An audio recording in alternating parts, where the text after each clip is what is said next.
मदन कौर जी, सभी मंचासीन अतिथि, बाहर से पधारे हुए मेहमानों और प्यारे विद्यार्थियों, सबसे पहले मैं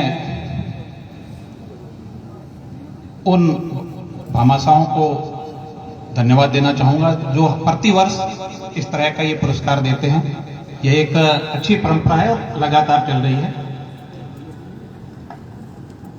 क्योंकि आज हम जिस कार्यक्रम के लिए उपस्थित हुए हैं उसमें रामदान जी की जीवन, उनसे हमें क्या सीखना, इस पे काफी कुछ बता दिया गया है। मेरा आपसे केवल एक ही निवेदन रहेगा अध्यक्षीय उद्बोधन के रूप में कि जो बातें यहां बताई गई है उनको जीवन में उतारने की कोशिश करें, क्योंकि हम हर साल लिखते होते हैं, हर साल ये बातें बताई जाती है, परंतु उतना परिणाम नहीं आता जितना हम चाहते हैं। तो हम यही चाहेंगे कि आप कुछ जो यहां से सीख के जाएं। 10 बातें बताई हो गई, एक बात जरूर तय करेगा, हाँ आज के इस कार्यक्रम के बाद मैं इस एक अच्छी बात को अपनाऊंगा। तभी ऐसे कार्यक्रम, ऐसे समारोह को आयोजित करने का महत्व रहता है, उसकी सार्थकता रहती है। पूर्व सभी वक्ताओं ने बहुत सारी चीजें बताई और टाइम काफी ज्यादा हो चुका है। पांचाराम जी की तरफ से पर्ची नहीं पहुंचे, इसलिए मैं मेरे उद्बोधन को संक्षिप्त में रखते हुए okay, thank you sir, now I got permission, so there is no problem. तो जो विद्यार्थी यहाँ उपस्थित हैं और उनके जो पेरेंट्स हैं, मैं कुछ बातें आपको पढ़ाई के रिलेटेड कहूंगा कि हमें किस तरह से पढ़ना चाहिए, क्या करना चाहिए, किस पे आज के टाइम में हमें फोकस करना है। टाइम बहुत चेंज हो गया है। एक टाइम होता था जब हमारे पास परसेंटेज होते थे तो गारंटी थी कि नौकरी मिल जाएगी, और आज के टाइम में परसेंटेज की कोई वैल्यू नहीं है। और मुझे, हालांकि मैंने पता नहीं किया, पर मुझे लगता है कि कल जब यहां से देखा होगा कि यहाँ पहले नंबर पे किस पे दें, तो 100% वाले भी कई आए होंगे। तो स्थिति ऐसी हो गई है कि परसेंटेज की वैल्यू काफी कम हो गई है, और उसके कई कारण हैं। पाठ्यक्रम छोटा हो गया है, बच्चों पे ज्यादा बोझ नहीं आए, उन पे टेंशन नहीं हो, इसलिए हमने परीक्षा प्रणाली को आसान कर दिया है। परंतु इसका सबसे बड़ा नुकसान क्या हो रहा है कि यह पढ़ाई के 2 प्रकार हो गए, गुणात्मक और मात्रात्मक। मात्रात्मक ये हो गए कि 100 में से कितने परसेंटेज ले आए, परंतु गुणात्मक कब होगी? वह आपको जीवन में आगे बढ़ने में कैसे सहायक है। अगर आप 100 में से 100% ला करके भी किसी प्रतियोगी परीक्षा को पास नहीं कर पाते हैं तो वह 100% कोई काम का नहीं है। ऐसे बहुत सारे उदाहरण हैं।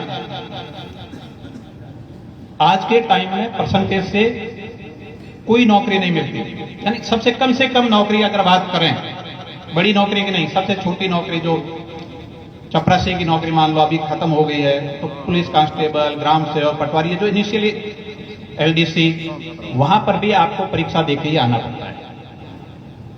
और वो अगर परीक्षा आप पास कर लोगे, उस मेरिट में आओगे, तो आपको नौकरी मिलेगी। आपके अगर 50% भी है 10वीं में 12वीं में, परंतु आपने अगर वो परीक्षा पास कर ली तो आप उससे ज्यादा सक्सेस है जिसके 90% है। तो इसलिए आज के टाइम में परसेंटेज ज्यादा लाके खुश होने की जरूरत नहीं है, क्योंकि हमारे पास ऐसे कोई और तरीका नहीं है कि हम हर साल कैसे सम्मानित करें 12th आने वालों को, तो परसेंटेज से करते हैं। बाकी हम जो उनको पहले, आपसे पहले जिनको सम्मानित किया वो सब वही थे जो कहीं कहीं चयनित हुए थे, तो वैल्यू उनकी ज्यादा हो गई। अब पढ़ना कैसे है, क्या है, हर बार हम बताते रहते हैं, आपके स्कूल में टीचर बताते हैं सब। तो हमारे यहाँ पर कुछ हम गलतियां करते हैं। सबसे बड़ी, हम 8-10वीं क्लास तक ज्यादा ध्यान नहीं देते। फिर क्या करते हैं, 9th और 11th में ध्यान नहीं देते, सब लोकल एग्जाम है, पास हो जाएंगे, ठीक है। 10th 12th में परसेंटेज बनाने के लिए हम पूरी किताब पढ़ने के बजाय पासबुक, 1 वीक सीरीज, इन पे जोर देते हैं। अब जिसका नाम ही पासबुक है, मतलब वो पास कराने वाली है, तो इससे ज्यादा वो किसी काम की नहीं। और पास का मतलब होता है एक आपने सीढ़ी पार कर लिया, अगली सीढ़ी पे पहुंच गए। तो ये सब हम आगे बढ़ जाएंगे, आपकी क्लास चेंज हो जाएगी, परसेंटेज आ जाएंगे, परंतु आपको नौकरी में या आपके ज्ञान में वृद्धि नहीं करेगी। इसलिए दूसरा, जितने भी कंपटीशन एग्जाम हैं, जो हमारे बहुत सारे साथी बैठे हैं जिन्होंने कंपटीशन एग्जाम देके आए हैं या उनके परिवार में लोग दे रहे हैं, वो जानते होंगे कि जितना भी उसमें ज्ञान जो काम आता है वो आता है 6ठी से 12वीं तक का। तो 6ठी से 12वीं तक हम जो पढ़ते हैं वही आपका 80% काम आता है। उसके बाद जो बीए पढ़ लेते हैं, आप एमए कर लेते हैं, वो आपका विशेष ज्ञान है, किसी विशेष क्षेत्र में काम आ जाता है। जैसे आपको स्कूल लेक्चरर बनना है तो एमए वाला ज्ञान काम आएगा, और अगर आपको 3rd ग्रेड टीचर बनना है, 2nd ग्रेड बनना है, पटवारी बनना है, ग्राम सेवक बनना है, कांस्टेबल बनना है, या स्टाफ सिलेक्शन कमीशन के एग्जाम देने हैं, तो आपका 6ठी से 12वीं तक का ही ज्ञान काम आता है। तो इसलिए पढ़ते टाइम आपके जो कोर्स की किताबें हैं उनको वैसे ही पढ़ो जैसे आप कहानी पढ़ते हो। अगर आपको एक 4 पेज की कहानी पढ़नी है तो आप उसको पहली और तीसरे पेज से समझ जाओगे? नहीं, आपको हर एक पूरी पढ़नी पड़ेगी। जब 4 पेज पूरे पढ़ोगे तभी समझ में आएगी ये कहानी क्या थी, ये बात क्या थी। तो वही चीज यहां है, आप अपने कोर्स को पूरा पढ़ो, उसको 1 वीक सीरीज पासबुक को हट जाओ। इसी तरह से 9th और 11th को लोकल एग्जाम मान करके छोड़ मत दो, क्योंकि 9th का कोर्स जहां से खत्म होता है वहां आपका 10वीं का शुरू होता है, 11th का कोर्स जहां खत्म होता है वहां आपका 12th शुरू होता है।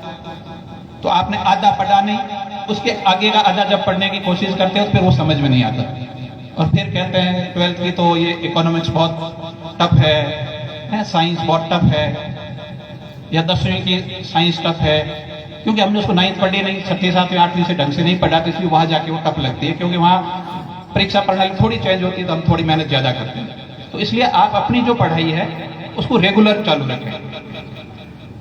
दूसरा, अगर किसी भी कंपटीशन में आपको सफल होना है तो उसके लिए एट ए टाइम, मतलब कंपटीशन के पास जो पढ़ाई करते हैं वो आपको बहुत ज्यादा महत्व नहीं देती, ज्यादा आपके उसमें कोई योगदान नहीं होता। जो आप रेगुलर पढ़ते हैं वही ज्यादा काम आती है। मैं मेरा खुद का उदाहरण दूं, मैं जब भी स्कूल में होता था तो हर साल अच्छी तरह पढ़ाई करता था, और क्योंकि थोड़ा गॉड गिफ्ट था, दिमाग ठीक था, हर साल फर्स्ट भी आता जाता।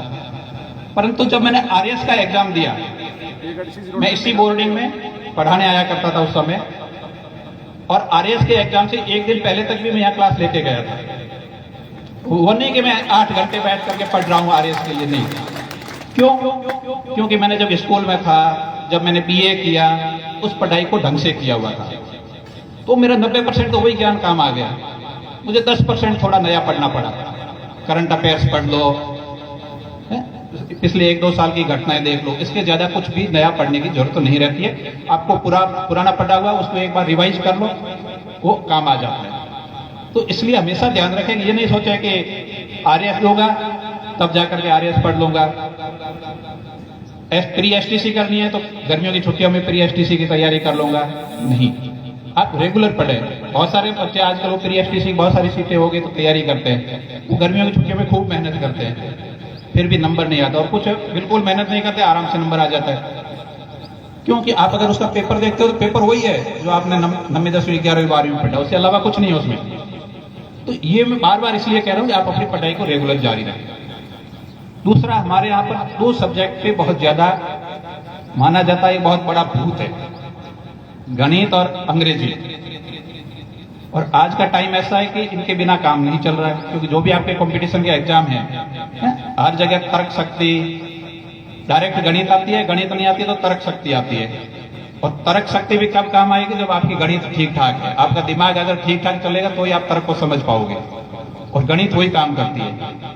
तो आप जो जिस क्लास की गणित पढ़ रहे हैं, 6ठी 7वीं 8वीं, उसको अच्छी तरह पढ़ लो, तो मोटा मोटा काम उससे हो जाता है। फिर 9th 10th 11th 12th की जो मैथ्स होती है वो कहीं काम नहीं आती, 10th तक ही काम आती है।